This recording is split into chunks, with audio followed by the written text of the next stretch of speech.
Okay, welcome guys to another video by Great Lakes Preppers. I haven't been putting out that many videos. That's just the way it is every summer, so I just get busy with work and stuff like that. But I felt the need to make this video, and I'm going to attempt in the following couple weeks to make maybe a few more videos like this, depending on how you guys respond and how you guys like it. With the recent political climate that happens every 4 years that people forget about, that people go crazy for a couple months regarding guns and gun rights, and then they just go into a deep zombie like state for about 3.5 years until the next election pops up. Okay? That's just the way humans are, apparently. At least many humans out there. Um, so, a lot of channels I watch on YouTube, um, bigger channels too, they've been coming out with videos, you know, before the next election, here are the guns to buy, ammo storage, buying mags, how much ammo should you store, movie titles or video titles like that. And there's nothing wrong with that. I mean, I think it's really helpful to newer people out there. I wanted to make a video pretty much talking about some mistakes I see in those videos and just mistakes some people make in general. And not necessarily like full on disastrous mistakes, but maybe some alternative thoughts that you could utilize when it comes to owning and purchasing firearms, ammo, magazines, and also storing that ammunition, magazines, and firearms. So the first, I wouldn't really call it a mistake, but the first strategy that I've thought about is, and maybe the mistakes some people are making, they possibly might not be diversifying enough. And what I mean by that is, it's, in my opinion, I think it's prudent and economical and cost effective to buy given firearms in really common calibers. Okay, and many of you know what those are, but let's just say 22 long rifle, 9mm, 45 auto, 223, 7.62 by 39, and that's about it. And the reason that that's smart to do is during peace times, let's just say, 9mm prices are rock bottom. They're about, for semi good quality target, brass case target ammunition, is about 20 cents a round. That's a pretty good price, 19-20 cents a round. If you get steel case, you can get it down to about around 15 cents a round. So you can buy 1,000 rounds for $150. And that's kind of what I do. I buy it when it's super cheap. I just buy tons of it, and then I slowly shoot it. And there's real merits to having, say, all your rifles in one caliber and all your pistols in one caliber. You know, give, say, 9mm and 5.56, and then all your shotguns in 12 gauge and your rimfires in 22. That makes perfect sense. As you can see on the wall behind me, 223 or 5.56, 5.56, 5.56, and then 12 gauge 22 300 blackout. So what that allows you to do, let's just take the AR-15 for example. All you have to do is buy one type of mag. Just buy a lot of them. You probably can't see, but down there I got about 60 AR-15 mags. They work in any of the 3 AR-15 platforms. They all shoot the same exact ammo. So there's merits to buying like-minded pistols. But on the flip side, I'll kind of play the devil's advocate here. When all the panic buying seems to happen every 4 years, it seems like the things that sell out first are 5.56, 9mm and 45, and 22. So would it not be prudent to, instead of owning 4 or 5 9mm pistols, owning 2 or maybe even one 9mm pistol, owning a 145, owning a 40 Smith & Wesson, and say throwing in a 10mm auto, or maybe a 357 Magnum, or a 380, and kind of diversifying your pistols. So then that way, if there's some, say you go to Walmart and they're like, you can only buy one box of ammo per visit of 9mm, or maybe they've jacked the prices up and stuff like that. But on the shelf right over here, there's 357 Magnum, or 380, or 10mm, or 357 SIG, or 40 Smith & Wesson, a less common pistol round that's the same exact price as it always was, hiding in plain sight, while all those other people are standing in line, waiting to get their ration cards and stuff like that. You can go sneak a couple boxes, not steal it, but sneak a couple boxes and pay the same exact price as it's always been, and hope nobody else until your next visit finds that stash. Or, I mean, if you're really greedy, you could just, take all of it off the shelf. So the same goes for rifles. At least I think it's prudent to have some rifles in 7.62 by 39. That ammo is really inexpensive. Some rifles in 5.56 by 45. Maybe a rifle or two in 308 Winchester. Not to mention, and people seem to discount these, bolt action rifles and lever action rifles, like in 30-30, bolt actions in 243, 270, 30-06, will always remain popular. But the reason rifle rounds chambered mostly in bolt action platforms don't get sold out as quickly is mainly because, when you go to the range and you're shooting a bolt action rifle, it takes a long time to shoot, say, 200 rounds of ammunition. It is kind of hypocritical because I've fallen in that camp. All my pistols in one caliber, all my rifles in one caliber, shotguns in one caliber, and rimfires in one caliber. So that's a problem that I'm trying to fix that you may benefit from too. The second thing is storing all your eggs in one basket. And I see this on probably every single video regarding mostly ammo storage. It doesn't really matter if you have thousands and thousands of rounds of it if it's all stored in one location. In my opinion, and that's all it is, but I think it's grounded in reality, grounded in experience, and grounded in just some real logic and common sense. I think it's foolhardy to store 100% of your ammo in one location.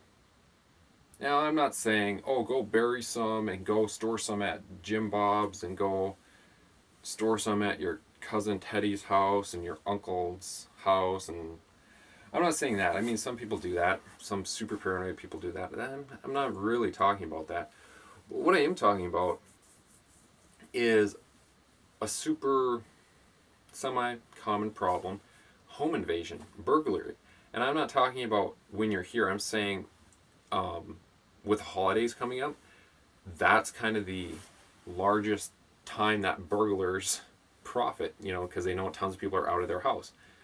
So if you have all your ammo in one location, a burglar comes in, walks in, he sees, man, Freddie grabbed a hand cart, let's haul all of this out, and he probably knows the real value of all that ammo, and he'll turn around and sell it online for maybe double what you bought it for, and he got it for free. So he understand, most people understand, especially burglars, they would understand the value of guns and ammunition and stuff like that. So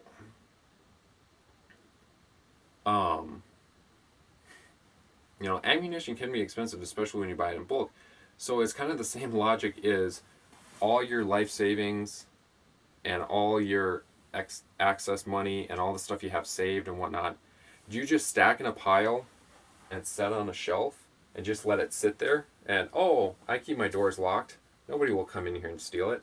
I think that's a really dumb idea. In my opinion, something smart to do is spreading out, even within your own house. Now, I won't get into all the possible locations you could use, but number one, bathrooms. How many burglars do you think go into a bathroom to steal stuff from? Second, under the kitchen sink. In your food cabinet. storing some of your ammunition in the back of your pantry, surrounded by tons of canned food, what kind of burglar is going to go, let me search through all this canned good,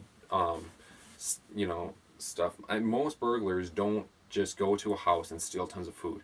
They're trying to get in and out as fast as possible, so they're looking for high value objects like TVs, gaming systems, computers, cameras, laptops, electronics, and guns and ammunition. So you don't want to make it even easier for them by storing all this high value stuff in one location. Third mistake I see with ammo storage is people buy bulk, lots and lots of ammo, but it's all very, how should I put this? It's practice ammo. It's kind of shitty. It's not good quality ammo. And I'm not saying that steel case like Tula and Wolf ammo isn't reliable and isn't good quality. I shoot it all the time. Tons of people shoot it all the time. But it's not the best, and it's not what you should kind of be using as your last ditch survival stash or whatever you call it. So, maybe 70 to 80% of your ammo stores can be cheap practice plinking ammo. But then, like right down here, I store a lot of this Wolf military classic or Tula. 50 round boxes, this 9mm are about $6. You can't pass up that deal. And it shoots just fine out of all my pistols. But this is what I call like practice ammo, and this is what I call range ammo, and this is totally separate from like maybe what you call duty or last ditch or SHTF ammo storage, or I don't know, whatever you label it as. So for that, you want to look at some premium ammunition. So I'm just talking about 9mm right here, but the world's best self-defense round, everybody knows as the Federal HST 124 grain plus P hollow points. My pistols eat them up just fine. They have great expansion, and this is what my local police department uses, so you got a benefit there. So this is what I stack deep. Federal hollow points. I do stock a couple different, 147 grainers, 124s, but just something to keep in mind. That cheap ammo is a good deal, and it's really inexpensive and an easy, inexpensive way to amass large amounts of ammo storage. But don't neglect storing, and I'm not saying a lot, but like pistol hollow points ammo, 200 rounds of 9mm, because that's not a round that you just go to the range and you just fire away at targets. You should cycle it through your gun every now and then, especially if you carry it in your concealed carry handgun.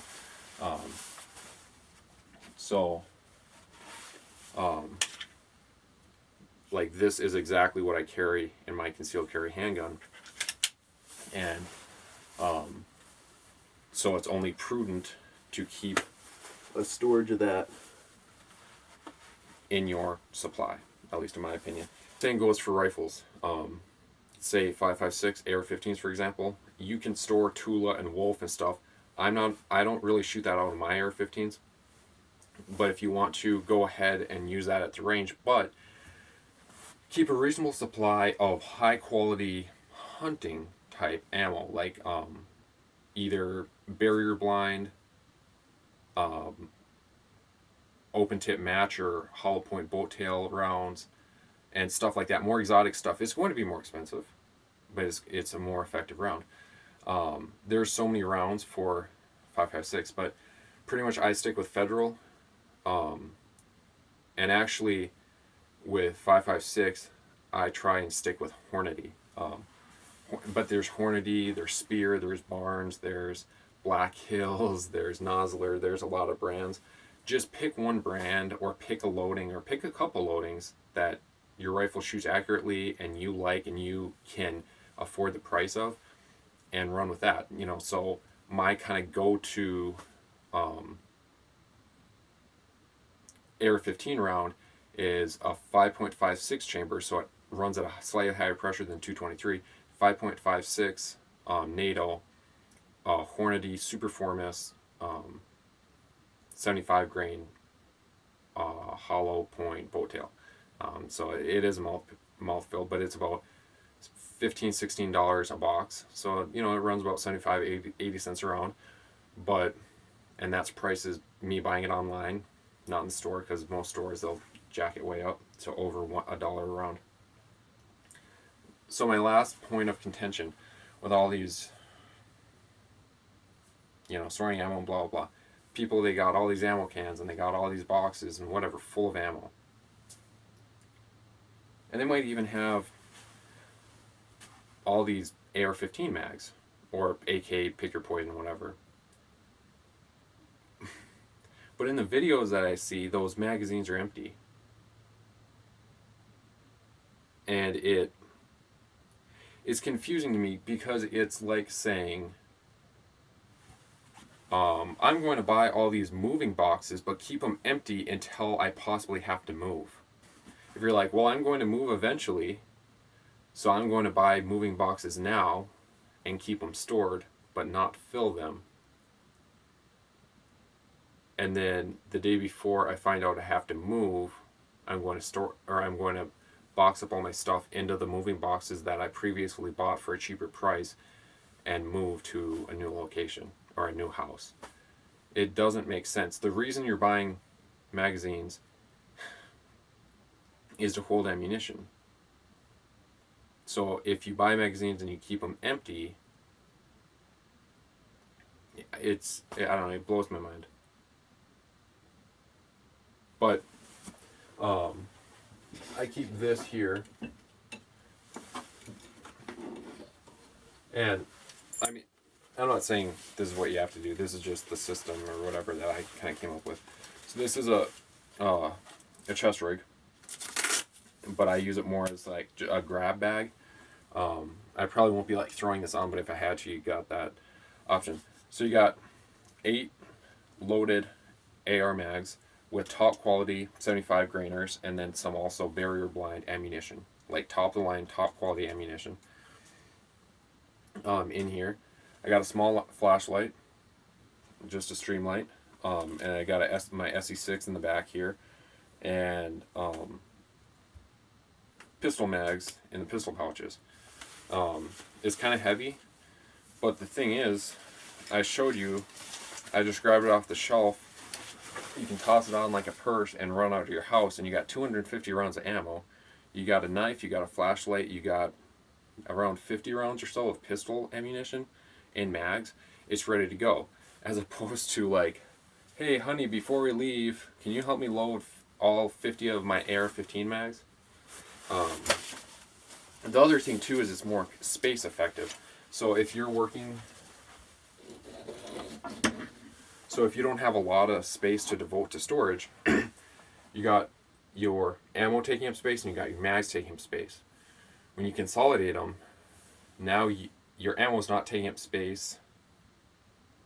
It's only taking up the space that the mags previously took up, if you can follow me with that. So this video did run a little bit long, but I think I hopefully made you guys think a little bit. I really want you guys to leave your feedback, any information on future topics regarding this subject that you'd want to see in a video that I could offer my opinions on. If you like this video, make sure to give it a big thumbs up. If you dislike this video or thought my logic was flawed or dumb or whatever, click thumbs down on this video, I guess. I don't know. But until next time, like I always say, if you like this video, go back to my homepage and watch some of my current videos. If you like what you see, feel free to subscribe, but we'll catch you on the next video.